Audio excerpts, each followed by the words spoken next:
Bonjour à tous et bienvenue dans cette vidéo d'apprentissage et de débriefing sur le setup court terme de consolidation. Alors pour ce setup, on va utiliser donc l'indicateur ici qui se trouve en dessous, donc les petits points orange qui donc vont nous indiquer ici lorsqu'ils apparaissent la probable construction d'une figure de consolidation. Donc ici je vous ai mis un exemple, vous pouvez voir du moins trois types de figures de consolidation court terme. Donc vous avez ici le triangle, vous avez ici le canal descendant et vous avez ici la boîte, ce qu'on appelle la boîte, la box, la zone de range, donc de latéralisation. Donc en orange, c'est le setup de consolidation court terme et en bleu, c'est l'indicateur de consolidation long terme. Alors, comment ça s'utilise? Tout simplement, lorsque vous voyez les petits points orange qui commencent à se construire, eh bien, vous devez chercher l'une de ces structures de consolidation. Alors, il faut parfois laisser du temps pour que ça se réalise. Par exemple, ici, on voit très clairement que c'est un canal ici baissier. Maintenant, lorsque ça apparaît en live, eh bien, tout simplement, il faut lui laisser le temps de se construire. Donc nous, ce qu'on voit apparaître en live, c'est ceci. Donc vous voyez apparaître le premier point orange. Donc une fois que vous voyez ce premier point orange apparaître, vous avez déjà une indication ici au niveau du l'indicateur de consolidation long terme, c'est que tout simplement on va rentrer dans une phase qui peut potentiellement être assez longue, vous voyez comme celle-ci. Juste avant, eh bien, vous aviez eu ici une grande zone de consolidation à long terme avant de la casser par le bas. Ici, si je vous la dessine, hop, vous aviez ici cette magnifique boîte et on venait la casser par ce grand chandelier rouge ici. Ce qui n'empêche pas à l'intérieur de cette grande boîte d'avoir des structures de consolidation un peu plus court terme. Donc ici vous en aviez une, vous aviez ici cette petite boîte qui était cassée par le bas et bien entendu lorsqu'on travaille les ranges, vous savez très bien que d'une part interagir en plein milieu c'est délicat, mais quand vous avez ce type de structure, eh bien, vous pouvez facilement prendre une petite position pour aller rechercher le bas du range. Vous avez également la possibilité, à force vous allez les reconnaître sans que l'indicateur se mette en fonction, mais vous aviez ici également une boîte là qui se trouvait plutôt en haut de range, et donc c'est là où vous pouvez bien entendu avoir des trades un peu plus rentables puisque vous prenez position ici à la cassure. Bon, c'est une cassure assez importante, donc on se retrouve déjà plus ou moins au milieu du range, mais vous avez des stops qui sont plus intéressants à court terme. Hop, donc voilà, ça c'était déjà une petite aparté. Là, je viens de supprimer quelque chose qu'il fallait pas entre deux, c'est pas grave.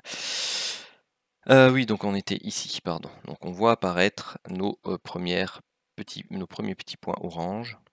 Et donc là, on laisse faire. La première chose que l'on peut éventuellement réaliser, c'est ceci. Et on se dit, voilà, à court terme, on travaille une boîte ici, avec la borne haute, la borne basse. On continue de laisser travailler. Donc voilà, effectivement, on réagit, on tente une cassure, on voit qu'on n'arrive pas à casser. Là, on casse avec un tout petit chandelier avec une mèche. C'est pas très significatif.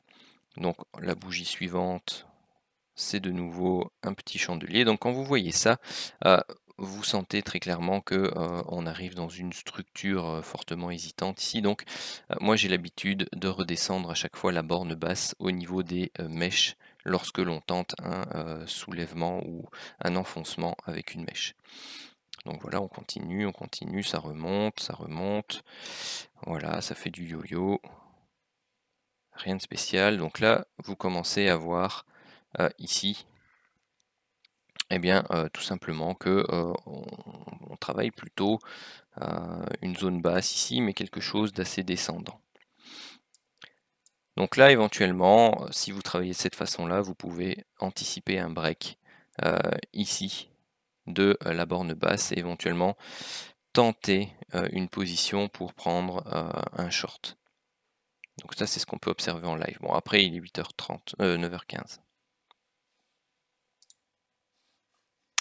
Alors, dans ce cas-ci, deux choses l'une. Donc, il est 9h15. Bon, vous avez vu ici qu'il y a eu une forte poussée haussière. Vous travaillez une structure de consolidation. C'est peut-être pas une vente que vous recherchez. Donc, c'est pas la cassure par le bas de cette structure qui va vous intéresser. C'est plutôt une cassure par le haut.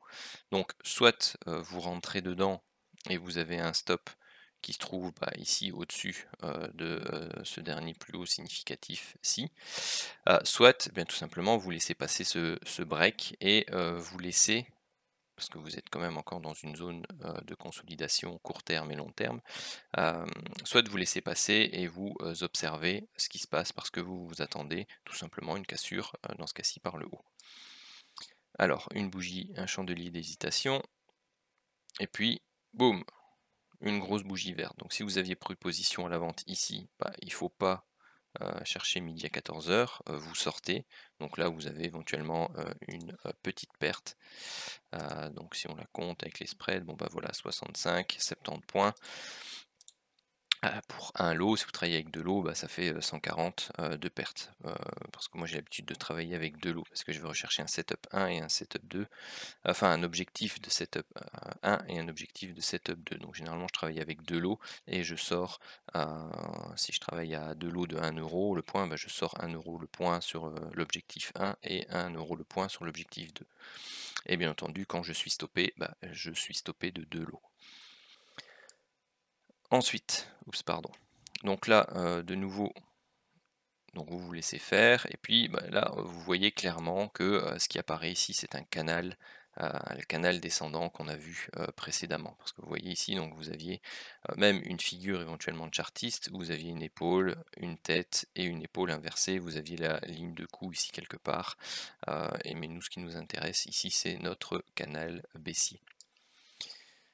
Donc là, on a un break.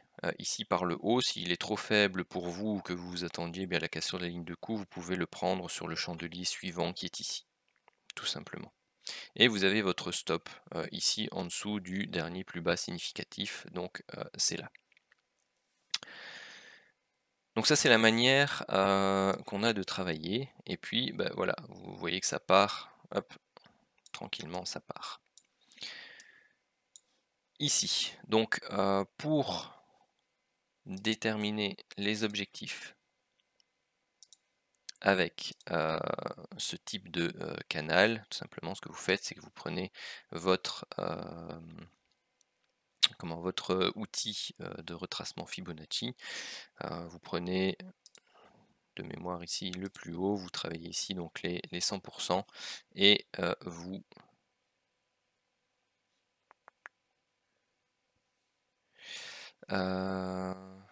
attendez, comment je l'avais refait? Hop, c'était plutôt ici, celui-là. Enfin bref, vous travaillez ici et puis vous allez rechercher les 100% au niveau de la cassure. Donc c'était quand même l'autre. Si j'efface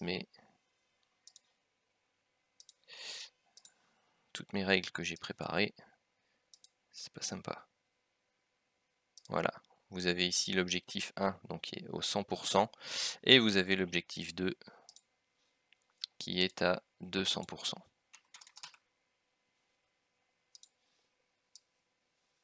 Et qui se trouve ici plus loin. Et donc là, tout simplement, setup 1, vous avez fait 175 points plus ou moins, et setup 2, vous avez fait plus ou moins 360 points. Donc ça, c'est la manière d'aller rechercher les objectifs lorsque l'on a un canal ici descendant correctif et que l'on veut poursuivre la hausse. Pareil dans l'autre sens, hein, bien entendu. Pour le triangle, donc ici vous avez deux cas de triangle, l'un consécutif à l'autre. Donc quand on va rechercher Donc le triangle, dans la grande majorité des cas, je ne vais pas vous parler d'héliotisme ici dans la vidéo, mais une structure en triangle, eh bien tout simplement, elle a tendance statistiquement à casser dans le sens de la tendance précédente. Donc ici on était haussier, on attend le triangle, et hop, boum, on revient. Ici on était baissier, on fait le triangle, hop, on casse par le bas, hop, et c'est parti.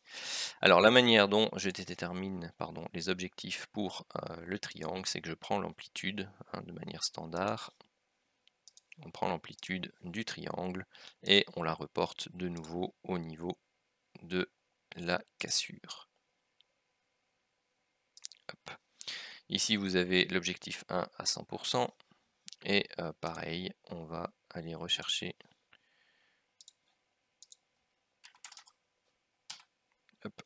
l'objectif 2 à 200%.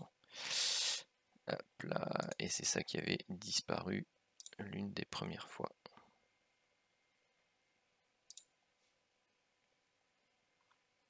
Voilà. Et donc ici, bien tout simplement, vous voyez que ça part directement, boum, on va rechercher l'objectif 1, 120 points, et derrière, boum, l'objectif 2 à plus ou moins 280. Donc ça, c'était deux cas qui fonctionnaient.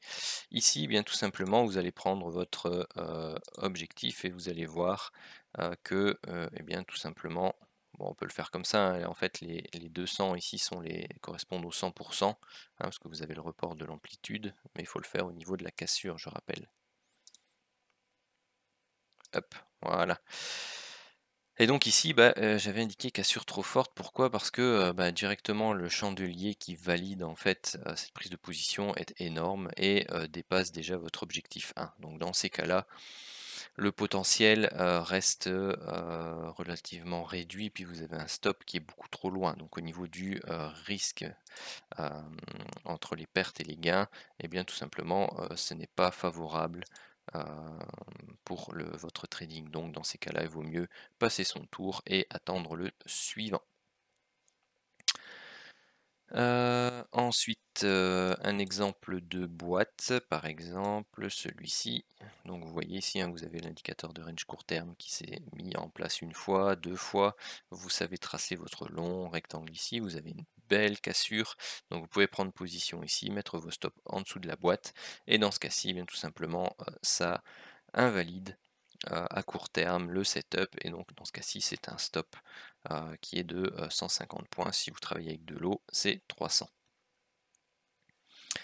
Un qui fonctionne, vous avez par exemple celui-ci après, donc vous avez votre zone qui commence là, donc vous allez rechercher ici la structure de consolidation qui va prendre forme, vous avez votre point bas qui est donné, vous avez une grande mèche ici qui est donnée avec le donc ce doji. Donc en fait la boîte, je l'ai mise un peu plus loin, mais la boîte elle se construit comme ceci. Et donc on attend le break de cette boîte, donc qui se valide ici. Et donc pareil, vous prenez dans ce cas-ci votre outil d'extension Fibonacci, vous prenez le plus bas, le plus haut, et vous allez rechercher en premier objectif l'extension des 100% et en deuxième objectif l'extension des 200%. Donc pour les gourmands, vous pouvez même aller rechercher les 300% ou laisser traîner un peu quand vous prenez une position plutôt swing et que vous voulez aller rechercher des amplitudes plus grandes, parce qu'ici bon voilà, on atteignait aussi les 400%. Donc voilà, bon ça c'est un peu à vous à voir en fonction de votre trading. Moi je vous donne pour avoir des statistiques tout simplement un TP1 à 100% d'extension et un TP2 à 200%. Donc après, vous n'êtes pas obligé non plus de cumuler. Donc ici, vous voyez qu'on a une nouvelle structure de consolidation qui se met en place. Vous avez votre dernier plus haut significatif là qui prend forme avec toutes ces petites mèches. Et vous avez un plus bas qui prend forme ici. Et une fois que vous avez ce chandelier là qui remonte, vous avez votre boîte ici qui est créée et vous venez la breaker ici. Si vous aviez pris quelque chose de plus long ou éventuellement un canal, et bien vous aviez également ici votre canal qui était fortement cassé ici. mais vous voyez qu'on commence à casser avec une mèche en bas, une mèche en haut, donc il vaut mieux rechercher une structure qui s'adapte plus aux différentes mèches que vous pouvez retrouver. Donc même si vous alliez travailler cette boîte-ci qui prenait ce plus haut là et ce plus bas là, si vous étiez un peu plus long sur l'analyse, et bien tout simplement vous aviez le même chandelier qui breakait cette boîte. Donc au fur et à mesure que vous allez travailler ce setup et que vous allez étudier les structures de consolidation, et bien tout simplement vous allez pouvoir mieux les repérer et mieux les identifier. Donc à terme, à force de l'utiliser, vous n'aurez même plus besoin de travailler l'indicateur de range court terme, hein, c'est un peu l'objectif aussi. Donc pour celui-ci, eh bien tout simplement, vous preniez de nouveau votre extension Fibonacci, vous preniez le plus bas de la boîte, le plus haut de la boîte, et vous alliez rechercher en objectif 1 les 100%, donc lui il était relativement court. Donc lorsqu'il est relativement court comme ça, vous pouvez transformer l'objectif 1 plutôt à 200% au lieu de 100%, et aller rechercher comme objectif 2 les 300%.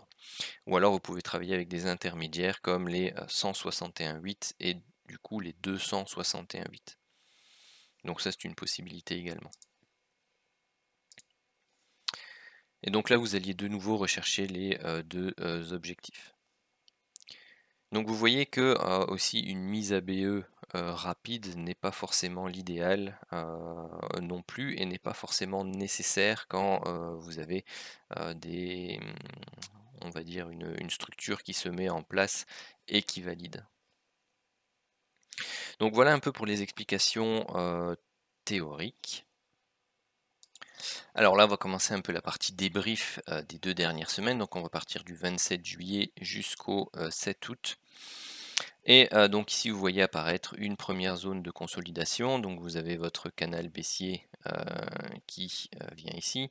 Donc là, vous avez votre break. Et puis, donc vous avez pris position ici. Vous voyez que ça baisse, ça monte, ça baisse, ça monte, ça rebaisse.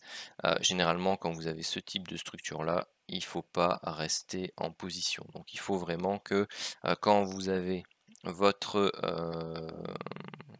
setup et votre validation, éventuellement vous pouvez avoir ce type de pullback, donc vous pouvez avoir un départ, un pullback, un autre départ, une latéralisation et ensuite repartir. Mais lorsque vous avez ceci et que vous tournez autour de votre point d'entrée, c'est pour ça que j'ai indiqué BE, et il ne faut pas vous éterniser, hein, parce que vous avez du négatif, du positif, du négatif, du positif. Quand vous êtes là, il faut il faut partir parce que vous avez ici une seconde structure qui prend naissance et vous sentez qu'ici c'est bien la zone de résistance. Donc quand vous avez ce chandelier là, voire celui-là, vous partez à BE et vous laissez le marché vous confirmer la nouvelle structure de consolidation qui est la boîte verte qui est ici. Donc là vous avez votre deuxième structure de consolidation, hop, le gros chandelier, valide la cassure, vous voyez, vous avez une bougie d'hésitation, on part, et seulement ensuite, après, on fait une consolidation, hop, et ensuite là, vous repartez. Donc là, vous avez la possibilité de laisser, entre guillemets, traîner votre trade, parce que vous êtes toujours dans la structure de consolidation, hein, elle n'a pas disparu, et donc, tout simplement, c'est qu'elle est un peu plus haute que ce que vous pouviez attendre, donc vous pouvez la laisser entre guillemets se résoudre. Donc vous avez votre stop qui est ici en dessous, vous avez en fait le plus haut de votre boîte verte qu'on avait prise ici, qui se déplace normalement et qui vient créer la boîte grisée. Et donc votre stop au niveau de la boîte est bien ici en dessous. Bon, ce qui est malheureux, c'est que dans ce cas-ci, on a pris position dans le tiers supérieur de cette zone de range latéral. Et donc, on subit un peu en attendant ici. Bon, après, c'est le soir, c'est la nuit. Bon, le lendemain matin, hop, ici, voilà, vous avez posté votre objectif 1.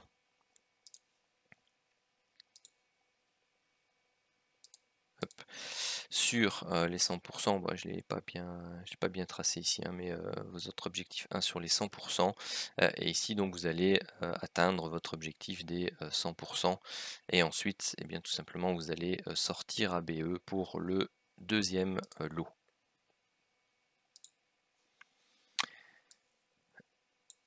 Ensuite, bah là, vous avez bon, ce canal ascendant ici. Bon, après, c'est nocturne, hein, donc je considère uniquement les trades plus ou moins entre 8-9 heures jusqu'à 21h30, 22 heures. Donc ici, on se retrouve avec donc une nouvelle structure de consolidation.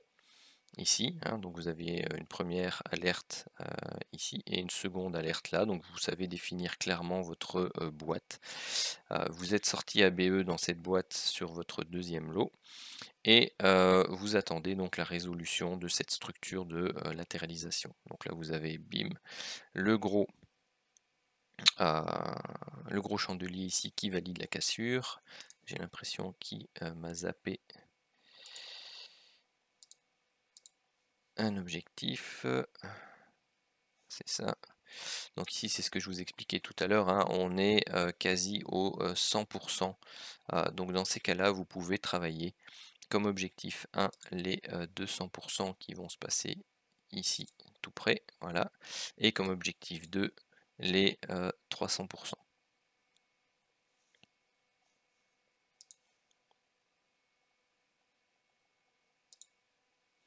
Voilà. Ensuite, bah, ici vous voyez que ça fait fortement le yo-yo, hein, donc il y a des chances qu'après avoir atteint votre objectif 1 et que ça remonte, bah, votre objectif 2 lui soit stoppé à BE. Hein. Il ne faut pas non plus prendre trop de risques. Généralement, quand vous avez atteint votre objectif 1, il y a de fortes chances que vous ayez au moins réduit votre stop peut-être au-dessus du chandelier qui donne la validation.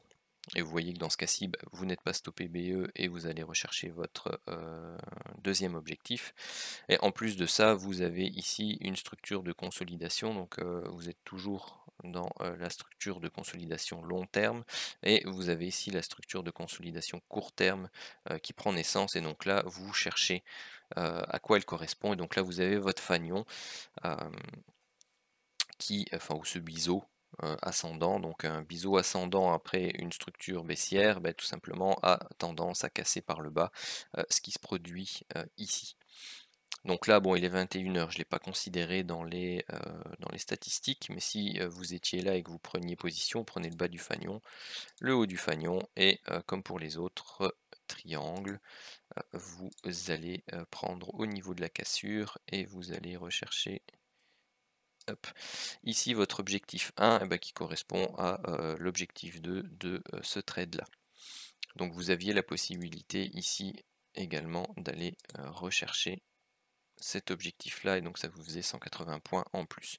L'objectif 2, je ne sais pas s'il était rallié, je ne crois pas, non, il n'est pas rallié, enfin aussi ou beaucoup plus tard. Donc vous étiez plus en position pour le deuxième lot en tout cas. Donc voilà pour cette structure-là. Donc ceux-là, je ne les comptabilise pas, hein, bien entendu. Ensuite, la structure suivante. Donc bon, après vous aviez celle-là aussi hein, qui avait pris naissance. Donc vous arrivez ici, vous avez votre structure qui prend là. Vous voyez très clairement qu'il y a cette sorte de canal ou biseau ici qui prend naissance. Vous avez la cassure par le bas, même principe. Bon, après les 3h15 du matin à nouveau. Voilà, pour la structure de consolidation long terme. Ici, eh bien, vous voyez que si vous travaillez avec une boîte, tout simplement, vous travaillez ici le fond de la boîte. Vous avez une fausse cassure, vous remontez, ou vous avez la possibilité de travailler ici. Et je vais le mettre en rouge plutôt, pour que vous fassiez bien la différence.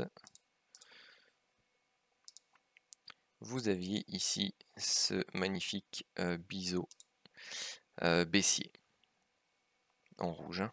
Et donc, dans ce type de structure, ce qui est intéressant pour ceux qui travaillent non seulement les vagues d'Elliott, mais aussi les vagues de Wolff, c'est que vous avez ici une première vague, une seconde, une troisième vague, une quatrième vague et une cinquième vague. Et là, lorsque vous avez une fausse cassure par le bas, une réintégration, c'est un très beau setup d'entrée, surtout en plus que le KingD vous donne un setup de divergence à cet endroit-là. Et vous aviez ici, hop, la validation par la cassure de cette diagonale baissière ici. Donc vous aviez prendre position déjà ici pour le trade. Mais bon, ça fait partie des autres setups que vous pouvez tout à fait appliquer sur le M15. Donc ici, vous aviez la résolution de la structure, et bien tout simplement long terme, pour info. Ici, on travaille dans cette vidéo principalement les structures de consolidation court terme. Donc de nouveau ici vous avez, donc il est 9 h, vous avez une série de petits points jaunes qui apparaissent, vous voyez apparaître bien tout simplement votre rectangle ici que vous ajustez à la mèche, donc vous avez le point haut, le point bas, vous avez la cassure ici, votre stop qui est là en dessous, et bien tout simplement celui-ci on a eu chaud, mais vous voyez que ça a une logique au niveau de la structure de prix de placer le stop ici en dessous parce que voilà, on peut aller rechercher le bas de la boîte et ensuite on va valider ici notre objectif de setup 1, mais par contre pas le deuxième, où on se fait sortir à BE. Ensuite, vous avez une autre structure de consolidation ici qui prend forme. Vous aviez une première alerte ici, donc vous voyez que vous avez cette zone horizontale, donc une double zone horizontale qui se manifeste. Donc il faut rabaisser la zone en fait ici aux mèches. Donc cette ligne horizontale-ci, vous la baissez à la mèche là et puis à la mèche là. Et vous avez le break de ce triangle barrière ici, baissier, ici. Et donc là, vous prenez tout simplement le plus haut, le plus bas, et vous allez tracer votre extension Fibonacci. Vous avez les 100% qui sont atteints ici, et les 200% qui sont atteints là, et qui sont atteints ici. Vous aviez même les 300% qui étaient atteints sur ce setup. Ensuite, vous avez une nouvelle zone de consolidation court terme qui prend naissance, donc elle commence ici, donc vous avez votre point bas, votre point haut, vous tracez vos bornes, vous avez ici le break, vous pouviez prendre position, donc ici ça remonte un peu, et puis ça baisse, ça valide. Ça vous fait donc votre objectif de TP1 à plus ou moins 110 points, et ensuite vous êtes stoppé à BE sur le magnifique V-bottom ici en M15 avec un magnifique setup de divergence sur le King Div qui se fait valider sur ce magnifique chandelier. Donc là à nouveau vous pouviez prendre position sur le setup de divergence ici et bien tout simplement commencer à travailler plutôt la hausse, et donc vous auriez eu toute cette hausse là, donc avec cette structure de consolidation que vous auriez identifiée après, donc le triangle, mais pour laquelle je vous ai expliqué tout à l'heure qu'on ne pouvait pas rentrer dedans. Donc là vous aviez un très beau potentiel de hausse, et même si vous attendiez la cassure de la structure de consolidation haute ici, eh bien vous faisiez plus ou moins 230 points sur ce setup. Ensuite, le suivant. Donc ici, bon, ça c'est nocturne, hein, mais vous voyez tout de suite que vous avez la zone de consolidation court terme qui se met en place ici. Donc vous avez votre point bas, votre point haut, vous tracez votre boîte et vous attendez le break. Et ici, bien tout simplement, il se passe là. Et donc vous allez rechercher hop, ici. Hop, ils sont où les 100%? Voilà, les 100%, vous les atteignez ici, après la validation de la seconde structure, et les 200% également, voire les 300%. Donc parfois, travailler la nuit, ça peut aussi être intéressant. Ensuite, vous avez donc la longue structure de consolidation en triangle ici, la validation, donc les deux objectifs, comme expliqué plus haut. De nouveau, vous voyez ici le setup de divergence. Donc bon voilà, ça se transforme aussi un peu, ils sont tellement beaux que je peux pas m'empêcher de vous les indiquer. Donc ici, quand vous tracez votre diagonale, donc vous avez une première diagonale, premier première résistance à casser, vous pouvez l'adapter en fonction, voilà, de ce qui se passe. Donc soit vous pouviez rentrer ici en même temps que l'alerte sur l'indicateur, soit vous aviez votre diagonale supérieure, et dans ce cas-là, vous deviez attendre ici le break de ces deux mèches-là, parce qu'on l'a soulevé, et donc pour rappel, quand on soulève une résistance, on adapte son niveau d'entrée à ces niveaux de soulèvement, et donc vous rentriez ici un peu plus tard. Et là, ça vous permettait tout simplement de faire vraiment toute la hausse ici, et de continuer à travailler en swing. Donc en plus c'était sur un niveau de double bottom légèrement décalé. Donc décalé pourquoi? Parce que ce point bas était légèrement plus bas que celui-ci, et vous aviez un setup d'entrée donc sur cette zone ici de support. Vous prenez la clôture, la mèche, vous aviez une zone de support, et bien on est venu la retravailler, setup de divergence, et hop, on est reparti, tout simplement. Donc ici, zone de consolidation, donc ça on l'a vu tout à l'heure, on l'a expliqué. Donc objectif TP1, TP2 ici qui se fait sur le break de cette boîte là. Donc on a notre objectif TP2, donc après vous avez le choix, soit, bon il est 8h30, 9h c'est plus ou moins par ici, donc votre objectif a été touché, il y a eu le break, vous voyez que ça consolide, que ça réintègre, vous vous dites bon ok c'est peut-être pas le bon moment de rentrer, après ça dépend à quelle heure vous intervenez aussi. Mais si vous étiez là et que vous aviez vu ce beau break, vous étiez tout à fait apte à prendre position là et à vous faire stopper royalement ici. Tout simplement. Poum, poum, poum. Donc ici vous avez les zones de consolidation court terme. Donc là vous voyez à nouveau, vous avez ici votre point bas, hop, votre point haut. Hop, et vous avez votre mèche, une mèche, deux mèches. Donc à ce moment-là, vous avez réadapté. Où est le point bas? Il est là. Allez. Hop, bon, je vais faire comme ça. Vous adaptez votre boîte. Qu'est-ce qui bouge? Hop, votre boîte ici aux mèches supérieures qui se trouve là. Et puis vous avez cette grande mèche là, donc vous adaptez votre boîte ici, tout simplement.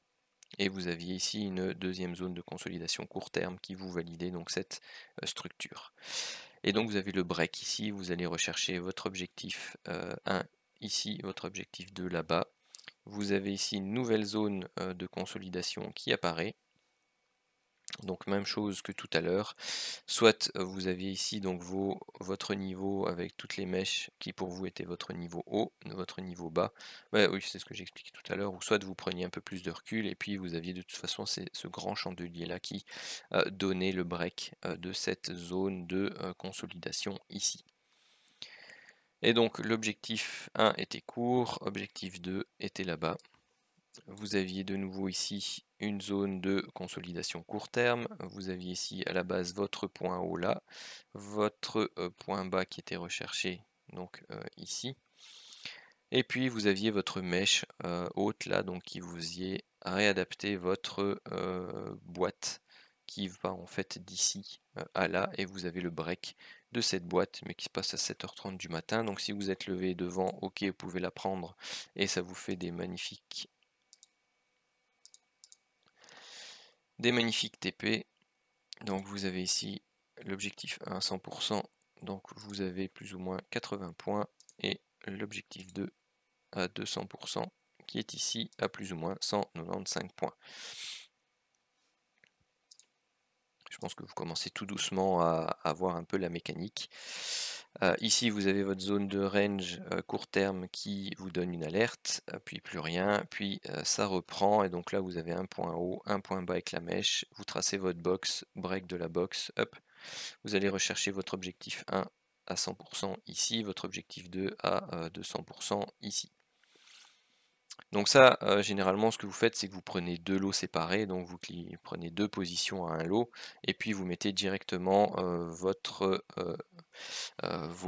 ordres, hein, de prise de profit sur le, 100 et sur le 200, hein. Puis vous laissez, vos stops ici en dessous. Éventuellement, vous adaptez vos stops en fonction de l'évolution du prix et vous vous mettez à BE à un certain moment.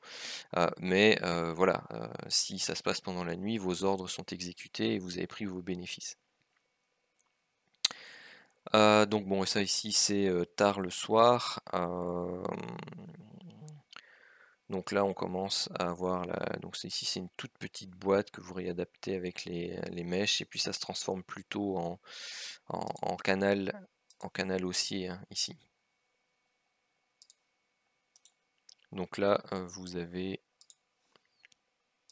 absolument rien à tenter dans ce canal haussier ici qui se dessine éventuellement. C'est de travailler des zones de, vous voyez que quasi la zone d'objectif pour le setup 2 c'est le haut de canal, hein, quasi, donc c'est relativement très intéressant et performant en termes de zone. Donc vous avez ici un cluster entre du chartisme et du Fibo, donc c'est un très bon niveau pour prendre vos bénéfices. Ensuite, donc là vous avez une nouvelle zone de résistance court terme, enfin de consolidation court terme qui se matérialise. Donc vous avez votre point haut, votre point bas qui prend naissance. Donc d'ailleurs ici, il y a même la réadaptation à la mèche ici. Et donc vous aviez la possibilité, donc là vous aviez même la réadaptation à la mèche là, puisque ce sont les mèches qui soulèvent. Et donc vous pouviez aller rechercher ici votre objectif 1. Non pas à 75 points, mais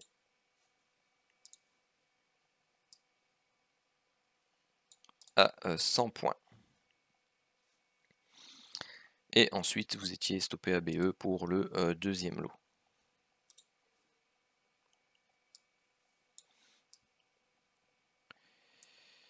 Ou en légère perte, hein, sur ce grand chandelier là, c'est clair qu'il faut pas rester en position, hein.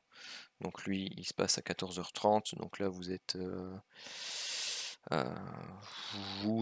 ou pas devant l'écran, mais en tout cas, vous avez le besoin de manager votre position, à au moins avoir rebaissé votre stop ici, voire au-dessus du chandelier qui donne la validation, et vous êtes stoppé soit à BE, soit en légère perte. Ici, vous avez une nouvelle structure, donc celle-là est un peu plus particulière. Pourquoi? Parce que vous avez 3 petits points là qui vous donnent une pseudo boîte ici, vous la cassez là, à ce moment-là vous prenez position ici, vous avez votre stop là en dessous. Mais à nouveau, vous voyez que vous avez ici votre objectif 1 qui est directement atteint. Donc c'est une cassure relativement grande. Donc voilà, c'est pas intéressant au niveau risque-rendement, sauf si vous prenez le pli de travailler les extensions 161,8, 261,8 ou 200 et 300%. Puis c'est une toute petite zone aussi qui a été cassée, hein, après un grand chandelier ici, petite consolidation, et puis boum, grosse validation. Sauf que derrière, voilà, on vient retravailler une baisse, on vient pas prendre le stop, mais on vient retravailler une structure de consolidation. Et donc là vous avez votre point haut, votre point bas, vous avez votre boîte, vous avez votre break ici. Et là ça devient la fin de la semaine, donc c'est vendredi. Et bien tout simplement ça devient relativement fort hésitant, hein. La journée de vendredi a été du yo-yo permanent, donc très difficile de sortir quelque chose d'intéressant dans cette journée, à part peut-être le setup de divergence ici en bas de la boîte, et encore c'était validé avec des chandeliers qui n'étaient pas très engageants, hein. Voilà. Mais bon, sur cette mèche là, voilà, vous auriez pu, si la validation vous la preniez là, sur cette mèche, vous pouviez aller rechercher quand même des points agréables, donc une bonne centaine de points. Sinon, pour cette structure-là, eh bien, il fallait être très patient. Le stop n'était pas pris. Hein, si vous restiez. Par contre, si vous aviez managé votre stop, mais on n'a pas été chercher l'objectif du setup 1 encore, hein, donc pour le manager, c'est pas l'idéal. Il faut vraiment attendre qu'on ait été rechercher le premier objectif pour commencer à relever son stop. Donc ici, c'était pas le cas, donc logiquement, vous auriez pas dû le relever. Et puis bon, bah voilà, on a été rechercher l'objectif du setup 1 ici. Alors donc si vous faites le compte ici de tout ce qu'il y a eu dans la vidéo, eh bien ça vous donne un résultat sur 2 semaines qui avoisine donc les 2700 points sur le Dow Jones. Donc 2700 points, c'est relativement agréable, même si on arrive qu'à en prendre la moitié, hein. Déjà un bon 1350 points, c'est superbe, sans compter les setups de divergence qui ont été validés et qui donnaient de très beaux résultats. Donc rien que le setup de consolidation court terme vous donnait plus de 2700 points. C'était plus ou moins 30 trades, donc il y avait 2 lots perdants, donc ça vous fait 7% de trades perdants. Il y avait plus ou moins 63% de trades gagnants et 30% de trades ABE. Donc c'est surtout les deuxièmes lots qui font les trades ABE. Sur le lot 1, tout simplement, on avait un seul BE, un seul perdant et tout le reste, non, 2 BE, pardon. Un perdant, donc vous aviez 27 trades sur 30 qui étaient gagnants, donc ça vous donne du 90% de réussite sur ce setup avec la méthode exposée. Bien entendu, lorsque l'on est dans des structures comme celle-ci, c'est beaucoup moins évident que lorsque l'on est en phase même légèrement haussière, hein, comme on a pu le vivre cette semaine. Donc voilà pour la partie théorique et le débriefing de ce setup. Si vous avez des questions, bien entendu, vous pouvez les poser sur le canal Discord, sur les canaux Telegram, par mail, en direct sur Twitter également, donc aucun souci pour nous joindre. Sur ce, eh bien, je vous souhaite une très bonne journée.